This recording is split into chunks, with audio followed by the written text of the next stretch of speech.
everyone, and welcome back to the GuideWell Insights Lounge. This is Kate Warnock coming to you live from the Oliver Wyman Health Innovation Summit.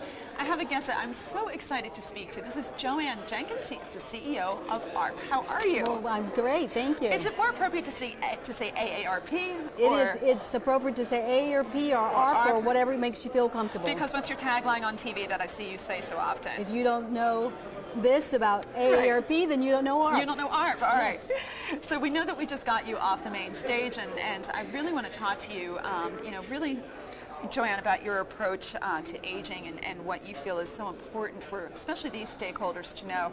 And I'm going to cite a LinkedIn article that you published not too long ago, so anyone watching this can go to your profile on LinkedIn and pull up your recent articles and find this. You cited a survey that demonstrated just how wrong people's perceptions are about aging.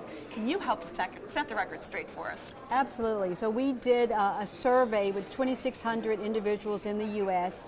looking at their perceptions of aging and looking at what they were expecting to happen at a certain age. And what was astounding was the fact that young people age 18 to 39 assume that as you age, this was a period of decline, whereas only 10% of people over the age of 60 thought that this was a period of decline in their lives. And in fact, those people over the 60 had more life satisfactions than the younger people in sort of going through. And so it really accentuates what we've been talking about, is that, you know, we need to change the conversation in this country about what it means to grow older, and that we need to focus as much on how we live our lives than how we prepare to live an older life in this country. Right, so if this perception is such a shift in what aging really does mean, what's the appropriate response then for payer and the health industry to pivot to the burgeoning demands of this population then? Well, I think what's so important is that we need to draw attention to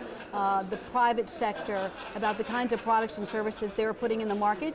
I always talk about how do they create ageless solutions for us, so that what's good for an old person is also good for a younger person. You know, when we were working in the state of California around advocacy work related to access to sidewalks, our biggest partner was young mothers with kids in strollers, as it was for someone aging who might need some accessibility for getting up on the sidewalk and being able to do that. So I think we're looking for the healthcare industry to really help us come up with information and products and services around medication management, about caregiving services, about telemedicine, things that make it easier for someone to age in place, because we know 90% of people over the age of 60 want to live and stay in their own homes. 100%. Okay, all right. So Joanne, my final question for you is, you also have an interesting perspective on the potential for working Americans over the age of 50 to offset the widening skill set labor gaps in some economic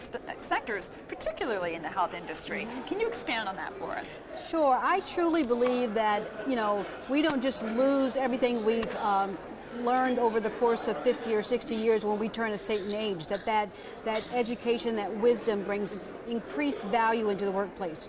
And we know that today there are 3 and 4 generations in the workplace, but pretty soon there's going to be 4 and 5 generations in the workplace at one time. Right. And the old notion that you were going to go and work at one company and stay there for 30 years just isn't occurring. Yeah. In fact, people entering the workplace today are going to have 3 or 4 totally different careers and work probably 10, 15 different jobs.